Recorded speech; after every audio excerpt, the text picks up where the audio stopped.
అంటే 680 నానోమీటర్ కన్నా ఎక్కువ గల ఎరుపు కాంతిని శోషించిన పాయింట్ వినండి.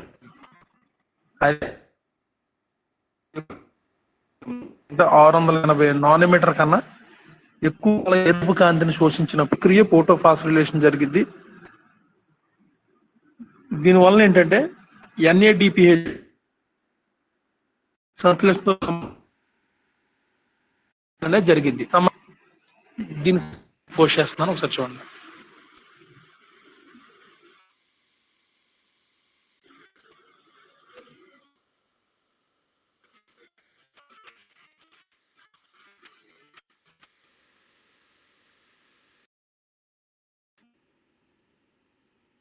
మూలలో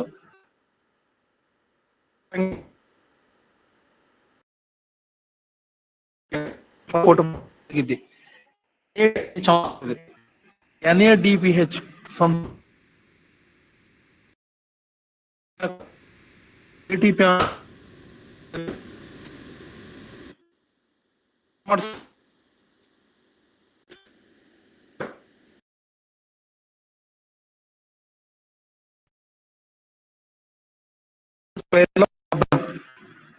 అనే బ్యాక్టీరియా ఆ క్రోమాటోఫోర్లలో ఈ అయినటువంటి ఆయన వర్ణించాడు. ఇప్పుడు ఉన్నత శ్రేణి మొక్కలు ఉన్నాయి, బాగా అభివృద్ధి చెందిన మొక్కలు చూసుకుంటే NADPH ఎక్కువగా ఏర్పడి తగ్గిన జరిగింది. మామూలుగా అయితే ఉన్న శ్రేణి మొక్కల్లో NADPH ఎక్కువ ఏర్పడుతుంది అనుకోండి, చక్రీయ ఫోటోఫాస్ఫేట్ జరిగింది. కానీ ఇక్కడ NADPH అవసరం లేదు. ఉన్న శ్రేణి మొక్కలు అయితే NADPH ఎక్కువగా ఏర్పడి ATP సంశ్లేషణ తగ్గినప్పుడు చక్రీయ ఫోటోఫాస్ఫేట్ జరిగింది.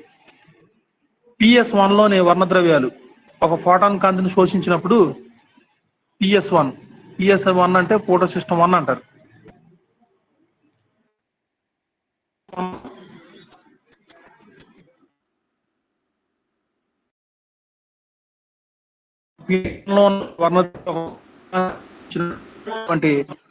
P680 దగ్గర చెంది శక్తివంతమైనటువంటి రిలీజ్ చేస్తుంది.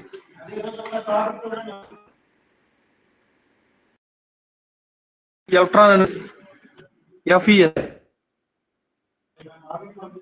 FES ద్వారా ఆక్సీకరణ స్థితిలో ఉండేటువంటి పెరిడాక్స్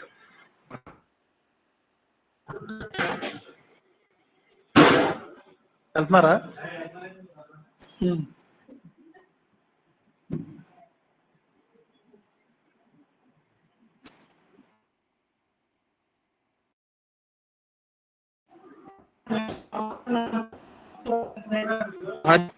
చూడండి, ఇంకా 680 కన్నా ఎక్కువ P680 అది 700 అవచ్చు,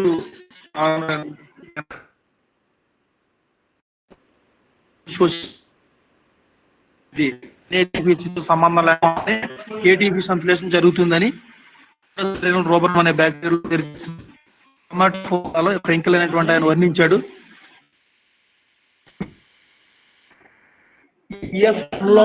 ఫోటో సిస్టమ్ 1 లో ఉన్నటువంటి వన్ ఒక ఫోటాన్ కాంతిని శోషించి దీని చర్య 680 దగ్గర వృద్ధిప్పుడు శక్తివంతమైన ఎలక్ట్రాన్ చేస్తుంది. ఈ ఎలక్ట్రాన్లు ఏమైతే అంటే చివరి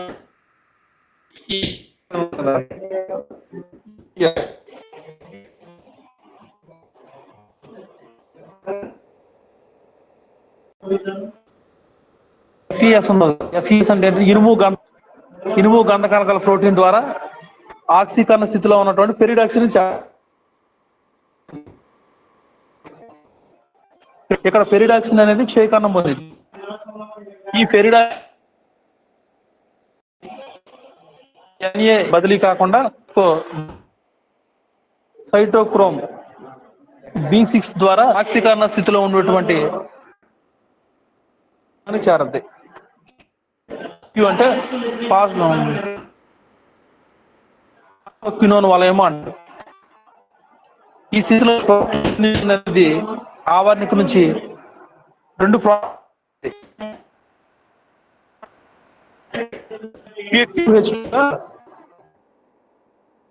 క్షయకరణం పొందిద్ది అనమాట.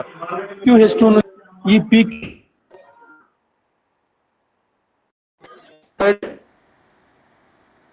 సార్ వాయిస్ కట్ అయిపోతుంది సార్.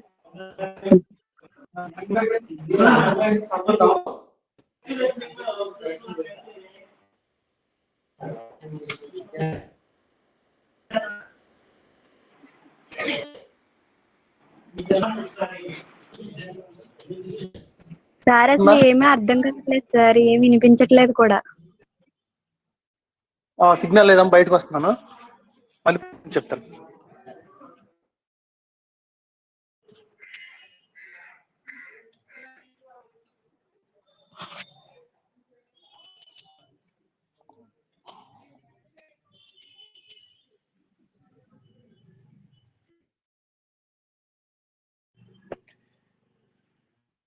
ఓకే అమ్మ, ఇప్పుడు క్లారిటీ ఉంది వాయిస్? హలో, ఉంది సార్, ఉంది సార్. ఏంటంటే చక్రీయ ఫోటో ఫాస్ఫోరిలేషన్ సైక్లిక్ ఫోటో, అలానే ఎలక్ట్రాన్ ట్రాన్స్పోర్ట్ సిస్టమ్ ఎలా జరిగింది. హరితరేణువులు అనేవి ఎక్కువ తరంగ దైర్ఘ్యం గల కాంతిని, అంటే 600, అది 700 అవ్వచ్చు, 680 NM కన్నా ఎక్కువ గల ఎరుపు కాంతిని శోషించినప్పుడు చక్రీయ ఫోటో ఫాస్ఫోరిలేషన్ అనేది జరిగిద్దంట. దీనివల్ల NADPH తో సంబంధం లేకుండానే ATP అణువుల సంశ్లేషణ అనేది జరిగిద్ది. ఈ NADPH సంశ్లేషణ సంబంధం లేకుండానే ATP సంశ్లేషణ జరుగుతుందని చెప్పేసి మొట్టమొదటిసారిగా రోడోస్పైరిల్లం బ్యాక్టీరియా నుండి క్రోమాటోఫోర్లలో ఫ్రింకిల్ అనేటువంటి ఆయన వర్ణించాడు అనమాట. NADPH సంశ్లేషణ సంబంధం లేకుండా సంశ్లేషణ జరుగుతుందని చెప్పుకొచ్చాడు అనమాట. ఈయన రోడోస్పైరిల్లం రోబ్రం అనే బ్యాక్టీరియా నుంచి వేరు చేశాడు అనమాట క్రోమాటోఫోర్లు. ఆ ఈయన ఫ్రింకిల్ అనేటువంటి ఆయన. ఇక్కడ డయాగ్రామ్ చూడండి జాగ్రత్తగా, ఉంది.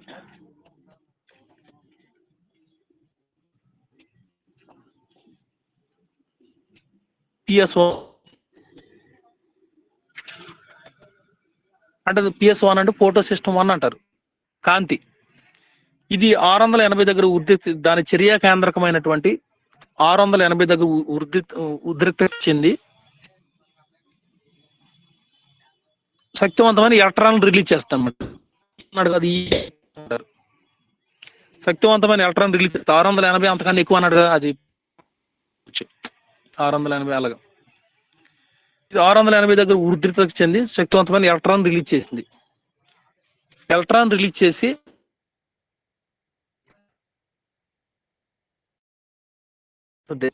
FES అని ఉంది కదా, FES అంటే ఇనుము గంధకం గల ప్రోటీన్ ద్వారా, ఇనుము గంధకం ప్రోటీన్ ఏమైందంటే ఆక్సికరణ స్థితిలో ఉండేటువంటి పెరిడాక్సిన్ చేరద్ది. ఇక్కడ అప్పుడు పెరిడాక్సిన్ అనేది ఆల్రెడీ ఆక్సికరణ స్థితి ఎలక్ట్రాన్లు ఎప్పుడైతే వచ్చినాయో ఇనుము గంధకం ద్వారా వచ్చి క్షయకరణం పొందిద్ది అనమాట ఫెరిడాక్సిన్ అనేది. మళ్ళీ ఫెరిడాక్సిన్ నుంచి, ఈ క్షయకరణం చెందినటువంటి ఫెరిడాక్సిన్ నుంచి ఎలక్ట్రాన్ అనేది NADPH తో బదిలీ కాకుండా సైటోక్రోమ్ B6 ద్వారా, ఇవన్నీ కూడా ఎలక్ట్రాన్ వాహకాలు, సైటోక్రోమ్ B6 F ఇవన్నీ కూడా. ఈ సైటోక్రోమ్ B6 నుంచి PQ అంటే ఏంటి, ప్లాస్టోక్వినోన్ అంటారు. ప్లాస్టోక్వినోన్ ఈ ప్లాస్టోక్వినోన్ ఇది ఏం చేస్తుందంటే ఆవర్నిక నుంచి, అంటే థైలకాయిడ్ లూమెన్ నుంచి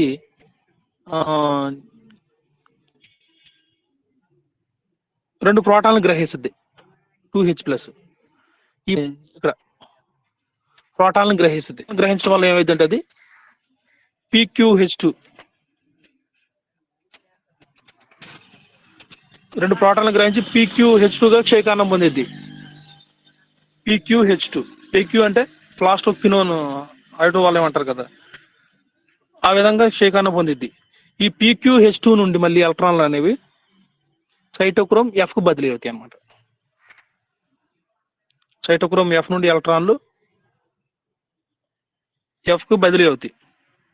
మళ్ళీ సైటోక్రోమ్ F నుంచి ఎలక్ట్రాన్లు అనేవి ప్లాస్టోసైనిన్ ఆ తర్వాత PS1లోనే 700కి చేరుతాయి అన్నమాట. ఈ విధంగా మొదటి కాంతి వ్యవస్థల చర్య 700 నుంచి విడుదలైన ఎలక్ట్రాన్లు వివిధ వాహకాల ద్వారా రవాణా చెంది తిరిగి మళ్ళీ 700 దగ్గరికి వస్తాయి అన్నమాట.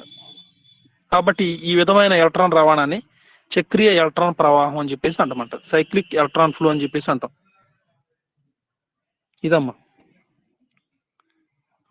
ఏమో వాయిస్ క్లారిటీగా ఉందా? ఇక్కడ NADPH కానీ NADPతో అసలు సంబంధం లేదు. సంబంధం లేకుండా జరిగింది ATP సంశ్లేషణ అనేది. ఇక్కడ ఈ చర్య కేంద్రం ఇక్కడ మొదలయ్యి మళ్ళీ తిరిగి ఇక్కడికే వస్తుంది అనమాట.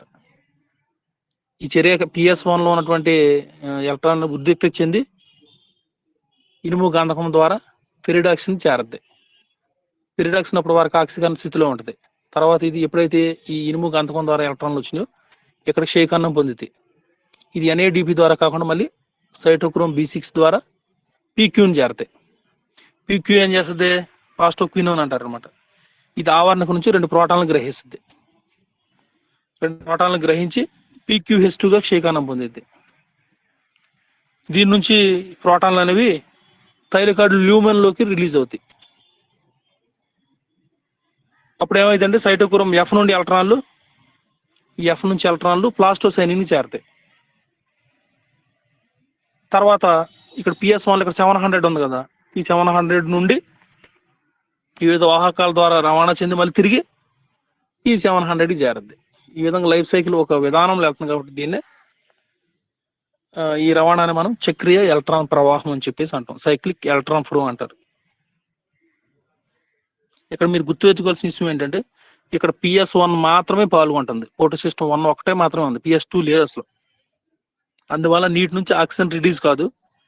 ఎలక్ట్రాన్లు అనేవి ఇక్కడ మెయిన్ గుర్తుంచుకోవాల్సింది ఏంటంటే, ఒక నిమిషం, ఇక్కడ మీరు మెయిన్ గుర్తుపెట్టుకోవాల్సింది ఎలక్ట్రాన్లు పెరిడాక్సిన్ నుంచి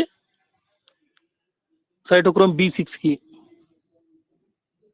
పెరిడాక్సిన్ నుంచి సైటోక్రోమ్ B6కి బదిలీ అవుతాయి.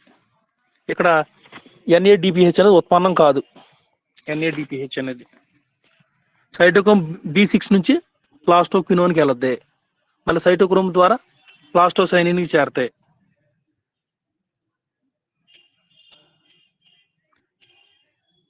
ఆ తర్వాత మీకు ఇలాగెళ్తుంది, ప్లాస్టోసైనిన్ నుంచి ఇక్కడికి వస్తుంది అనమాట. ఈ విధంగా ATP సంశ్లేషణ అనేది జరిగిద్ది అనమాట. దీన్ని మనం చక్రీయ ఫాస్ఫరిలేషన్ అని చెప్పేసి అంటాం. అది అడుగుతాడు మీకు, ఫోటోఫాస్ఫరిలేషన్ అంటే ఆ చక్రీయ విధానంలో ఎలక్ట్రాన్ ట్రాన్స్పోర్ట్ విధానం గురించి అన్నప్పుడు ఈ 2 సైకిల్స్ మీరు ఖచ్చితంగా వేయాల్సిందే. FES అంటే ఇనుము గంధకము అంటారు. 680 అంతకన్నా ఎక్కువ కాంతిని అందించినప్పుడు, ఎరుపు కాంతిని శోషించుకున్నప్పుడు NADPH తో సంబంధం లేకుండా మీకు ATP అణువు సంశ్లేషణ జరుగుతుంది. ఇక్కడ చూడండి, మీరు సైటోక్రోమ్ B6కి వచ్చినప్పుడు ఇక్కడ NADPH ఏర్పడలేదు. NADPH తో అసలు సంబంధం లేకుండా మళ్ళీ PQ వలయానికి వచ్చింది. ఇక్కడ నుంచి సైటోక్రోమ్ పాస్టోక్వినోన్, మళ్ళీ ఇక్కడ నుంచి PS1లోకి వస్తుంది. మళ్ళీ PS1 నుంచి మళ్ళీ ఇలాగనమాట. PS1 నుంచి విడుదలైన ఎలక్ట్రాన్లు వివిధ వాహకాలతో రవాణా చెంది P700 జరిగిద్ది అనమాట. ఈ విధంగా ఎలక్ట్రాన్ రవాణాన్ని మనం చక్రీయ ఎలక్ట్రాన్ ప్రవాహం అని చెప్పేసి అంటాం. ఎలక్ట్రాన్ సైక్లిక్ ఎలక్ట్రాన్ ఫ్లో అని చెప్పేసి అంటాం అన్నమాట. అంతే. ఇక్కడతో మీకు ఫోటో ఫాస్ఫరిలేషన్ అయింది. తర్వాత వచ్చి మీకు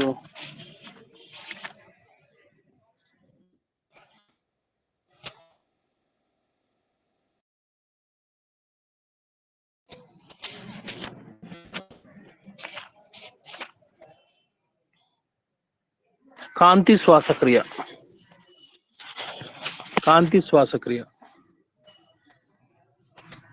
ఫోటో రెస్పిరేషన్ అని చెప్పేసి అంటాం. ఇది ఎలా జరుగుతుందో చూద్దాం. ఎందుకంటే ఈరోజు మన మధ్యాహ్నం మొత్తం అందేనమ్మా, ఇప్పుడే చెప్పేస్తున్నాం మీకు. మొక్కల కణాల్లో జరిగే శ్వాసక్రియ అన్ని వేళ్లందు ఒకే రీతిలో జరిగిద్ది. మొక్కలలోకి వచ్చేసరికి దీనికి కాంతి అవసరం లేదు, అన్ని వేళ జరిగింది కాబట్టి కనుక ఈ శ్వాసక్రియ నిష్కాంతి శ్వాసక్రియ అని వరిస్తారు, డార్క్ రెస్పిరేషన్ అంటారు. మొక్కల్లో జరిగే శ్వాసక్రియ అన్ని వేళలందు ఒకే జరిగిద్ది, దీనికి కాంతి అవసరం లేదు కనుక ఈ శ్వాసక్రియని మనం నిష్కాంతి శ్వాసక్రియ అంటాం, డార్క్ రెస్పిరేషన్ అని చెప్పేసి అంటాం. అయితే పత్రహరితము కలిగినటువంటి కణాలలో ఖచ్చితంగా కాంతి యందు మరొక రకమైన శ్వాసక్రియ జరుగుతుంది అని డెక్కర్ మరియు టియో, డిఈసికేఆర్, డెక్కర్ అండ్ టిఐఓ వీళ్ళు 1958 వర్ణించారు. ఈ కాంతి సమక్షంలో మాత్రమే జరిగే ఈ ప్రక్రియ మామూలు శ్వాసక్రియలో జరిగేటువంటి వాయు వినిమయాన్ని పోలి ఉంటది. కాబట్టి ఈ ప్రక్రియకు కాంతి శ్వాసక్రియ అంటే ఫోటో రెస్పిరేషన్ అని ఈ డెక్కర్ అనేటువంటి ఆయన నామకరణాన్ని చేశాడు అనమాట. ఇది స్టోరీ, దీని యొక్క ఇంట్రడక్షన్ చెప్తున్నా. మొక్కల్లో జరిగే శ్వాసక్రియ అన్ని వేళల్లో జరుగుతుంది, దీనికి కాంతి అవసరం లేదు, ఈ శ్వాసక్రియ నిష్కాంతి శ్వాసక్రియ వర్ణిస్తారు, డార్క్ రెస్పిరేషన్ వర్ణిస్తారు. మీకు చెప్తాను తర్వాత డిఫరెంటియేషన్, ఫోటో రెస్పిరేషన్కి డార్క్ రెస్పిరేషన్ తేడా చెప్తాను. అయితే పత్రహరితం మొక్కల పత్రహరితం గల కణాల్లో కూడా కాంతి యందు మరొక రకమైన శ్వాసక్రియ జరుగుతుందని వీళ్ళు వర్ణించారనమాట, డెక్కర్ టియో 1958. ఈ కాంతి సంవత్సరంలో మాత్రమే ఈ ప్రక్రియ మామూలు శ్వాసక్రియలో జరిగే, మనం శ్వాసాలు తీసుకుని మామూలు శ్వాసక్రియ జరిగే వాయు వినిమయాన్ని పోలి ఉంటుంది. కాబట్టి ఈ ప్రక్రియకి ఏమేమి పేరు పెట్టాడు అంటే కాంతి శ్వాసక్రియ అని పేరు పెట్టారు, డెక్కర్ అనేటువంటి నామకరణం తీసుకొచ్చాడు. అయితే ఈ శ్వాసక్రియలో మైటోకాండ్రియాలు మాత్రమే పాల్గొంటాయి. ఈ కాంతి శ్వాసక్రియలో హరిత రేణువులకు, పెరాక్సిజోములకు, మైటోకాండ్రియాలు కూడా పాత్ర అనేది ఉంది. కాంతి శ్వాసక్రియలు ఏమున్నాయి, మైటోకాండ్రియాలు పాల్గొంటే హరిత రేణువులకి, పెరాక్సిజోములకి, మైటోకాండ్రియాలకి ప్రాధాన్యత ఉంటుందని చెప్పుకొచ్చారు. దీనిలో గ్లైకాలసిస్ కానీ, క్రెబ్స్ సైకిల్ కానీ, ఎలక్ట్రాన్ రవాణా చర్యలు జరగవు.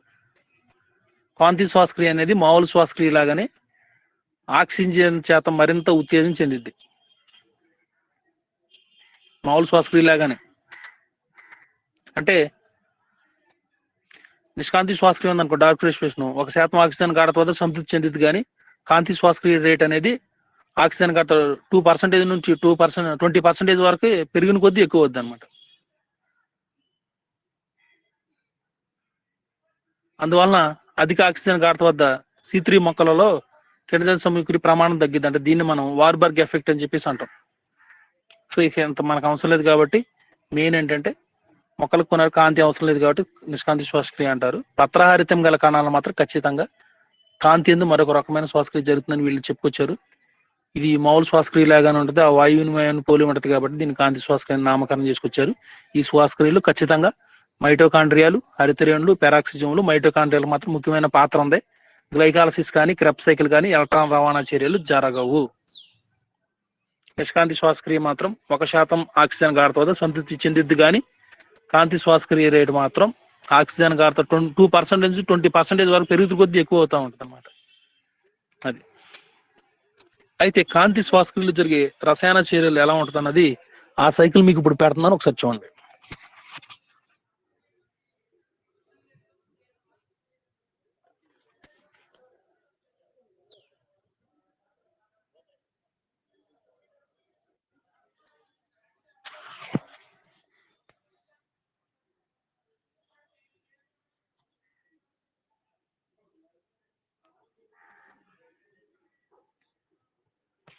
ఓకేనమ్మా, డయాగ్రామ్ కనపడుతుంది కదా. ఇంకో మీకు ముందే చెప్పాను, కాంతి శ్వాసక్రియలో హరిత రేణువులకు, మైటోకాండ్రియాలు మాత్రమే పాల్గొంటాయి. కానీ కాంతి శ్వాస హరిత రేణువులకు, మైటోకాండ్రియాలకి, పెరాక్సిజోములకి ప్రాముఖ్యత పాత్ర ఉందని ముందే చెప్పాను మీకు. హరిత రేణువులకు, పెరాక్సిజోములకు, మైటోకాండ్రియా పాత్ర ఉంది. చూడండి ఇక్కడ చూడండి, హరిత రేణువు,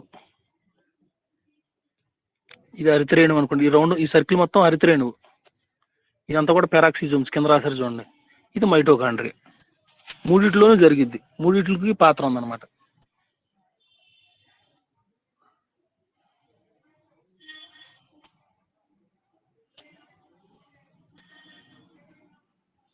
అయితే C3 మొక్కలలో మీకు అసలు ముందు నేను చెప్తాను, C3 మొక్కలు, C4 మొక్కల మధ్య భేదాలు చెప్తాను.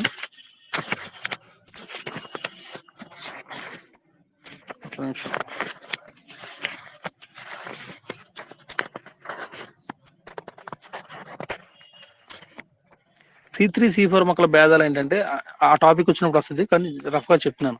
C3 మొక్కలు అంటే ఆకుపచ్చ మొక్కలు అధిక శాతం ఈ వర్గానికి చెందింది. C3 మొక్కలు. C4 మొక్కలు అంటే ఉష్ణ మండలాల్లో పెరిగే కొన్ని గడ్డి జాతులు, అంటే ఈ ద్విదళ బీజ వర్గానికి చెందితే. ఉదాహరణకి చెరుకు గాని, మొక్కజొన్న గాని, జొన్న గాని, అమరంత్ C4 మొక్కలుగా వస్తాయి. C3 మొక్కల హరితరేణులు ద్విరూపకథం చూపవు. C4 మొక్కల హరితరేణులు అనేవి ద్విరూపకథం చూపితే నాలిక పుంజ కవచాల హరితరేణులు గ్రానములు స్పష్టంగా ఉండవు అనమాట C4 మొక్కలలో. ఇది మీకు నేను తర్వాత చెప్తాను. మెయిన్ ఏంటంటే C3 అంటే ఆకుపచ్చ మొక్కలు అధిక శాతం ఈ వర్గానికి చెందింది. C4 మొక్కలు అంటే ఉష్ణ మండలాల్లో పెరిగే కొన్ని గడ్డి జాతులు, లేదా ద్విదళ బీజాలు ఈ వర్గానికి చెందితే. ఉదాహరణ చెరుకు, మొక్కజొన్న, జొన్న, అమరాంతస్. ఇప్పుడు మన టాపిక్ ఏంటంటే కాంతి శ్వాసక్రియ రసాయన చర్యల గురించి చెప్తున్నాను కదా. C3 మొక్కలలో కాంతి శ్వాసక్రియ జరగాలంటే రుబిస్కో, RUBISCO, రుబిస్కో ఎంజైమ్ చర్య కారణం అని చెప్పొచ్చు. మెల్విన్ కాల్విన్ వలయంలో కాల్విన్ సైకిల్లో ఈ రుబిస్కో అనే ఎంజైమ్ అనేది RUBP కార్బాక్సిలేజ్ గా పనిచేసి CO2ను ఈ RUBP గ్రహించడానికి తోడ్పడుద్ది. అంటే ఈ RUBP నుండి 2 PGA అనే పాస్పో గ్లైజరిక్ యాసిడ్ అనేది అణువులు ఏర్పడతాయి అనమాట కాల్విన్ వలయంలో. చూడండి ఇక్కడ RUBP, రుబిస్కో అంటాం అనమాట. RUBP అంటే RUBP అంటే రైబులోజ్ బిస్ఫాస్ఫేట్ కార్బాక్సిలేజ్ ఆక్సిజనేజ్.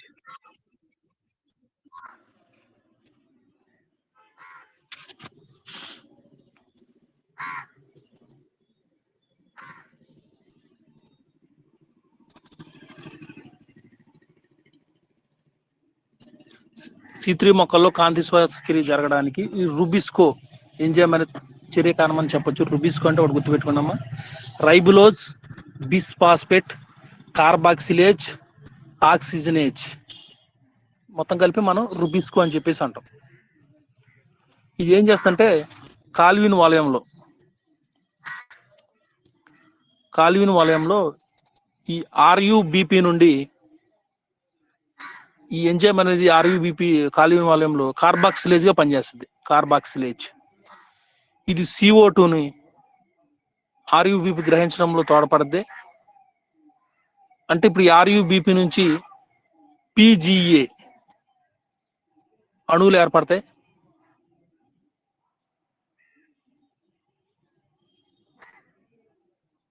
ఈ RUBP అనేది అధిక ఆక్సిజన్ గాఢతల వద్ద ఆక్సిజనేజ్ ఎంజైమ్ గా పనిచేస్తుంది.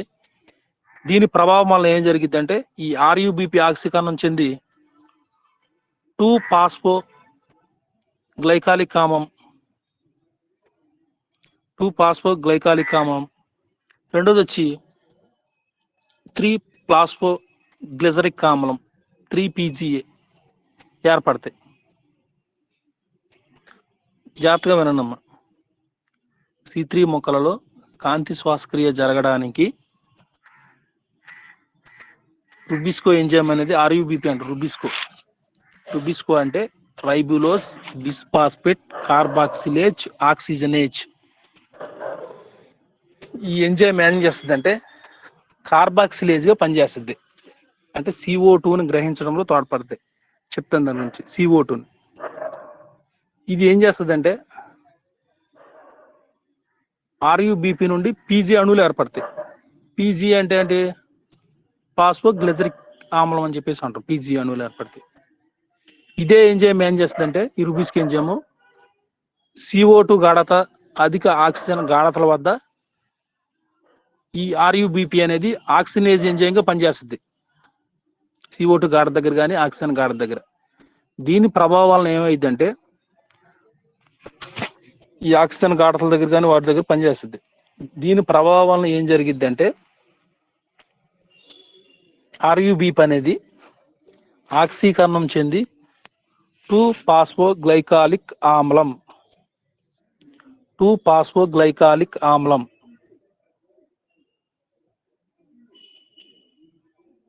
మరియు 3-పాస్ఫో గ్లిజరిక్ ఆమ్లం అనేది ఏర్పడతాయి.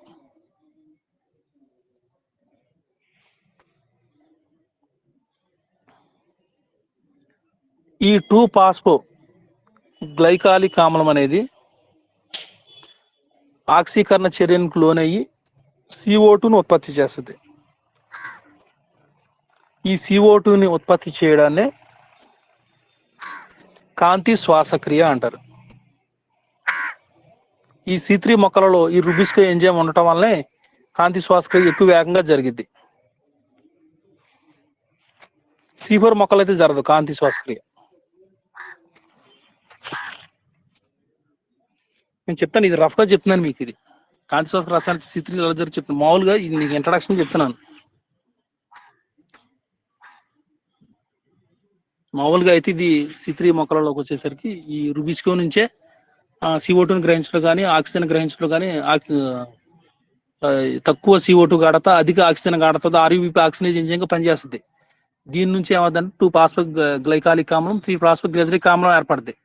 మళ్ళీ ఈ 2-పాస్ఫో గ్లైకాలిక్ ఆమ్లం అనేది ఆక్సీకరణ చర్యకు లోనయ్యి CO2ని ఉత్పత్తి చేస్తుంది. ఇలా ఉత్పత్తి చేయడాన్ని మనం ఏమంటే కాంతి శ్వాసక్రియ అంటారు.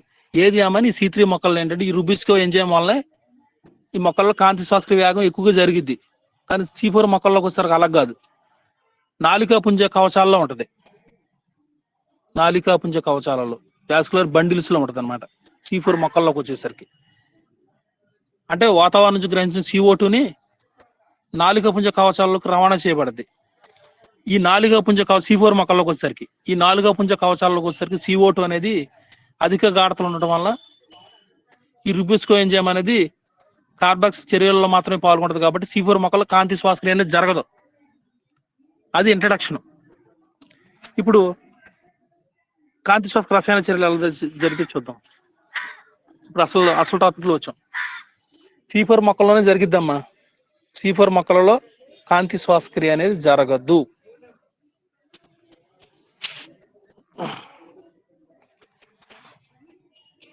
ఇప్పుడు రుబిస్కో అని చెప్పాం కదా, RUBP ribulose bisphosphate carboxylase oxygenase. ఇది ఏమైందంటే ఆక్సిజన్ సమక్షంలో ఈ RUBP అనేది ఆక్సిజన్ సమక్షంలో ఆక్సీకరణం చెంది 2-పాస్ఫో గ్లైకాలిక్ ఆమ్లం 3-పాస్ఫో గ్లైజరిక్ ఆమ్లం అనేది ఏర్పడతాయి.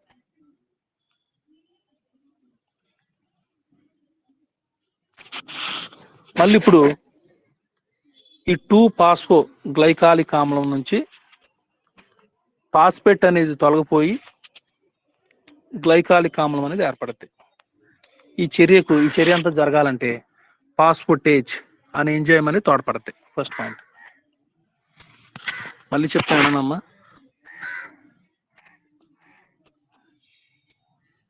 ఈ RUBP అనేది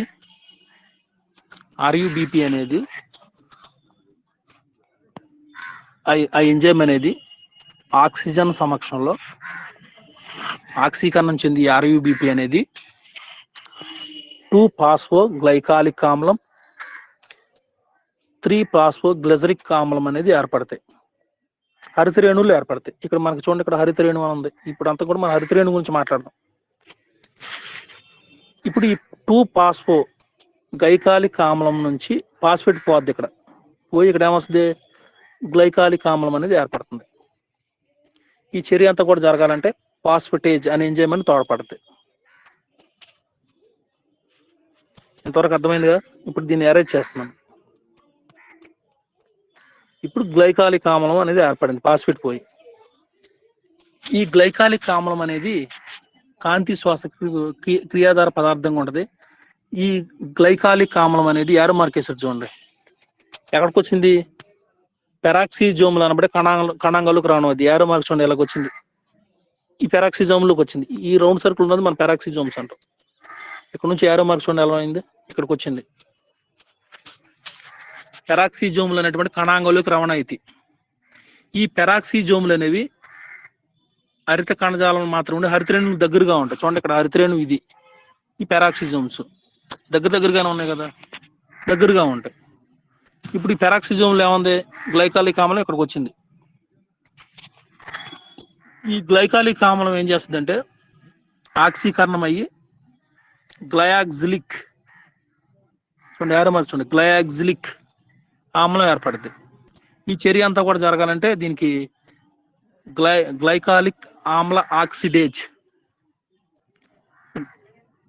దీనికి గ్లైకాలిక్ ఆమ్ల ఆక్సిడేజ్ అనే ఎంజైమ్ అనేది తోడ్పడుతుంది. ఈ చర్యలు hydrogen peroxide H2O2 hydrogen peroxide catalyse enzyme చర్య వలన విచ్ఛిన్నమై ఆక్సిజన్ రిలీజ్ చేసింది.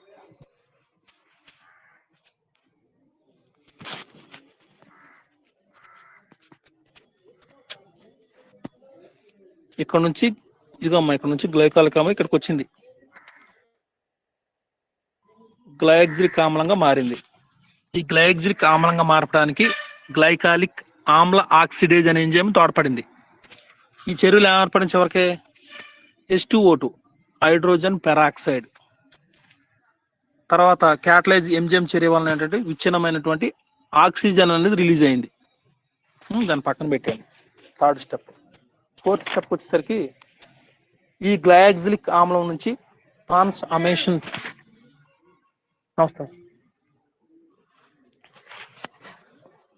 చూడమ్మా, ఇక్కడ గ్లయాక్సిలిక్ ఆమ్లం ఉంది కదా, ఈ గ్లయాక్సిలిక్ ఆమ్లం నుంచి ట్రాన్స్ అమైనేషన్ చర్య వలన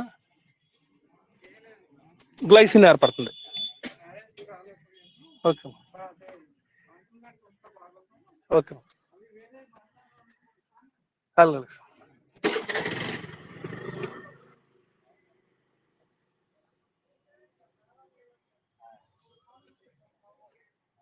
ఈ గ్లయాక్సిలిక్ ఆమ్లం నుంచి ఏర్పడుతుంది అంటమ్మా, గ్లైసిన్ ఏర్పడుతుంది. ఈ గ్లైసిన్ ఏర్పడడానికి గ్లయాక్సిలేజ్ అమైనో ట్రాన్స్ఫరేజ్ అనే ఎంజైమ్ అనేది తోడ్పడుతుంది. గ్లయాక్సిలిక్ ఆమ్లం నుంచి గ్లైసిన్ ఏర్పడాలంటే అమైనో ట్రాన్స్ఫరేజ్ అనే ఎంజైమ్ అనేది తోడ్పడుతుంది. ఈ పాయింట్ అక్కడ పెట్టండి.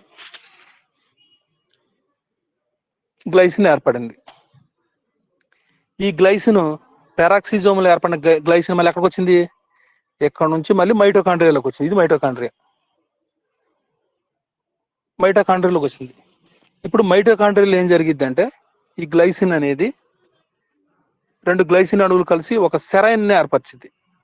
ఇక్కడ చూడండి, లాస్ట్కి వచ్చేసరికి సెరైన్ ఏర్పడుతుంది. సెరైన్ రెండు గ్లైసిన్ అణువులు కలిసి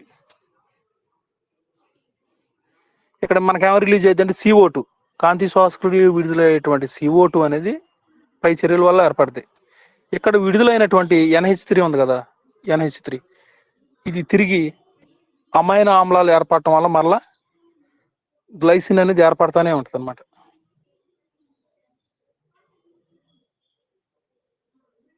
గ్లైసిన్ ఏర్పడతానే ఉంటుంది.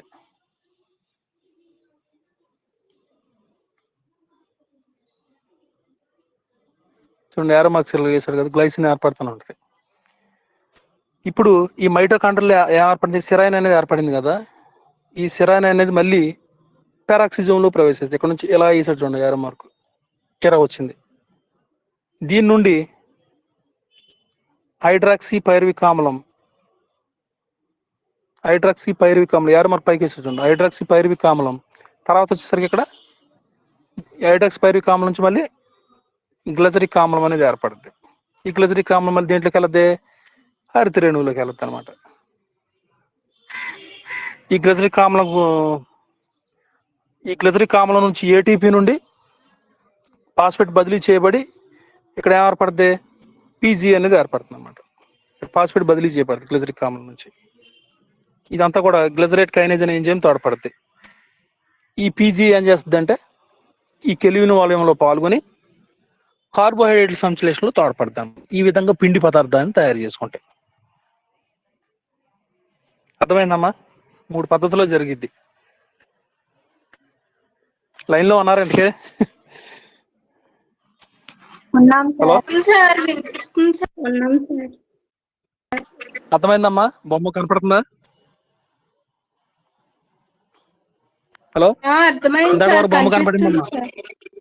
కనిపించింది సార్. ఇప్పుడు ఓకే అమ్మా. ఇప్పుడు కాంతి శ్వాసక్రియకు నిష్కాంతి శ్వాసక్రియకు మధ్య గల భేదాలు ఏంటో చూద్దాం. Photo respiration and dark respiration. కాంతి శ్వాసక్రియ హరితరేణులు గల కణకవచాలు కాంతి సమక్షంలో జరిగిద్ది. ఇంత చూసారు కదా మీరు, హరితరేణులు, పారాక్సిజం. నిష్కాంతి శ్వాసక్రియ అలా కాదు, అన్ని రకాల కణాలలోనూ అన్ని సమయాల్లోనూ జరిగిద్ది. కాంతి శ్వాసక్రియ. ఆక్సిజన్ గాఢత పెరుగుతున్న కొద్దీ శ్వాసక్రియ వేగం పెరుగుతుంది, ముందే చెప్పాను. ఇక నిష్కాంత శ్వాసక్రియలకు ఒకసారి అలా కాదు, ఆక్సిజన్ గాఢత పెరగడం వల్ల శ్వాసక్రియ వేగంలో పెద్ద మార్పు అనేది ఉండదు. కాంతి శ్వాసక్రియ. కాంతి శ్వాసక్రియకు గ్లైకాలిక్ ఆమ్లం క్రియాధార పదార్థంగా ఉంటుంది. నిష్కాంతి శ్వాసక్రియకు వచ్చేసరికి పిండి పదార్థం, ప్రోటీన్లు, క్రొవ్వులు మూలాధారంగా ఉంటాయి. మళ్ళీ కాంతి శ్వాసక్రియ దేంట్లో జరుగుతాయి మీరే చెప్పాలి. హరితరేణులు, పెరాక్సిజోమ్స్లు, మైటోకాండ్రియాలు జరుగుతాయి. నిష్కాంతి శ్వాసక్రియలు దేంట్లో జరుగుతాయి అంటే కణద్రవ్యం, మైటోకాండ్రియాల్లో జరుగుతాయి. కాంతి శ్వాసక్రియలో ఏటీపీ అణువులు ఏర్పడవు. నిష్కాంతి శ్వాసక్రియలో ఏటీపీ అణువులు ఏర్పడతాయి. కాంతి శ్వాసక్రియ ట్రాన్స్ అమైనేషన్ చర్యల వల్ల అమైనో ఆమ్లాలు ఏర్పడతాయి. ఇక్కడ ట్రాన్స్ అమైనేషన్ చర్యలు జరగవు. కాంతి శ్వాసక్రియ H2O2 ఏర్పడుతుంది. ఇందా చూసారుగా మీరు, H2O2 O2. ఇక్కడ H2O2 ఏర్పడదు.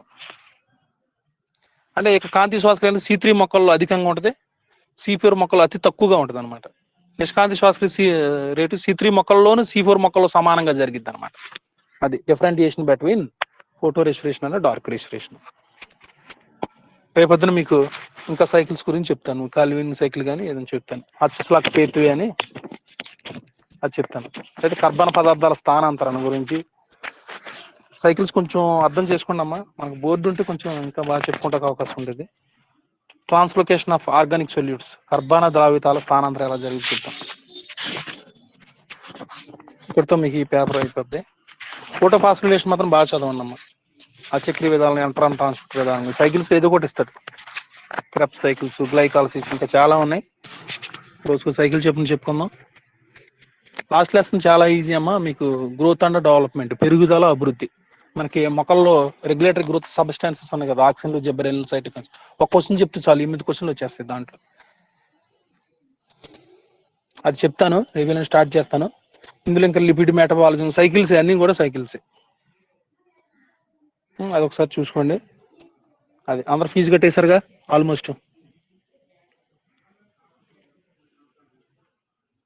కట్టేశాం సార్.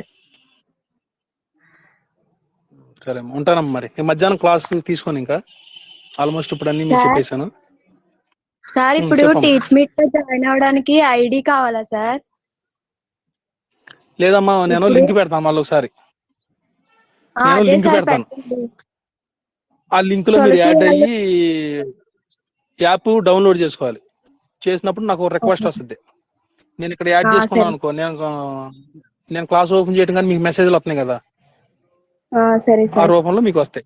అప్పుడు జాయిన్ అయిపోవటమే. ఎనీ టైం మీకు మెసేజ్ వస్తుంది. నేను ఇప్పుడు ఆన్ చేసిన క్లాస్ మెసేజ్ వస్తుంది. సరే సార్, ఉంటానమ్మా.